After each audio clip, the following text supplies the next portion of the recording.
In a town called Shravasti, there was a lady named Krisha Gautami.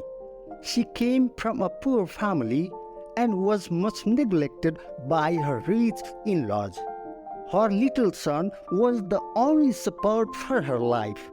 One day, a poisonous snake bit her son while playing in the garden, and he passed away. Just imagine what grief it was to her. Why did it have to be her son in the whole world? She ran almost madly about the town, hoping against hope that there might be some remedy somewhere to revive her son. She held the dead body to her chest and moved from house to house, pleading with everyone to give life to her son.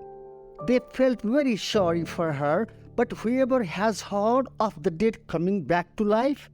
All they could do was to say life is like that and try to comfort her in their own way, but Krisha would not care to listen to reason.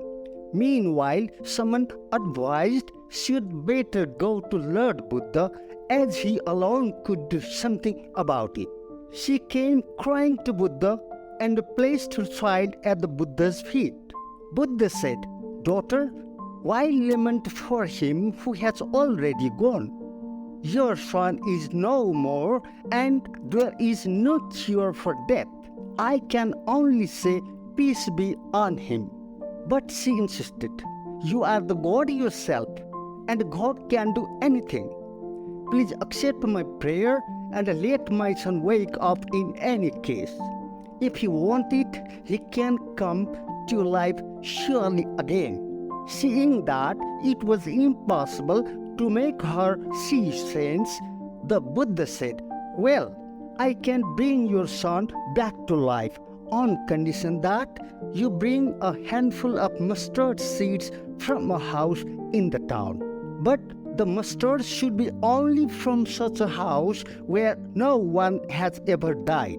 Immediately, she ran hot foot as if her feet weren't touching the ground with excitement that her son could be alive again. She asked house after house to give her a handful of mustard if there had been no death in their house.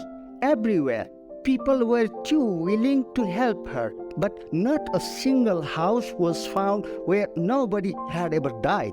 In this way, even after visiting each and every house all day long, she could not find any such house.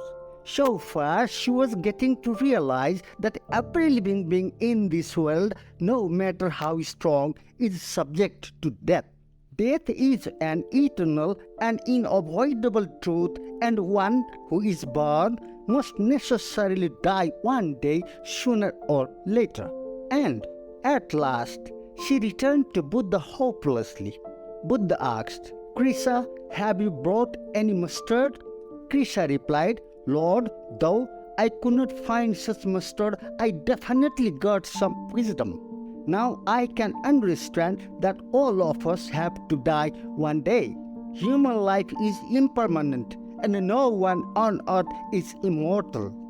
Now, the change in her was so complete that she at once freed herself from all worldly attachments of love and hatred and followed the path of Buddha.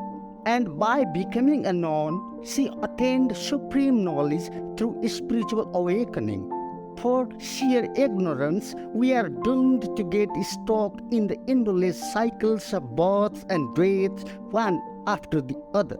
In this way, Buddha showed skillfully the noble path of Dharma to a sorrowful mother who was otherwise wandering madly, not knowing the difference between life and death.